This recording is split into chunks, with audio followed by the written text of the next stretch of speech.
Do you know where the food on your plate comes from? Is it fresh and affordable? Are you food secure? The demand for food in the world is rapidly increasing, and at the same time, climate change is continuously impacting global food systems. Sri Lanka's sustainable and organic agricultural practices, like using bats to fertilize the soil by planting mee trees in the fields, date back thousands of years and symbolize the interconnectedness of nature and human life. But climate change affected the regular rhythm of monsoons, messing up the agricultural seasons.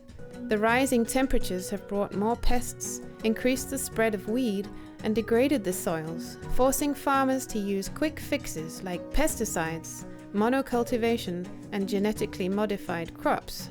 This killed all the wild crops and animals useful for agriculture, plus caused an increase in the emission of carbon stored in the soil, blocking it from regenerating. But if we can sustain ourselves and our communities with organically grown crops at home, we can mitigate these problems and restore food security. Do you know what plants will grow better in your home garden? What can you do in your communities to boost the health of the soil?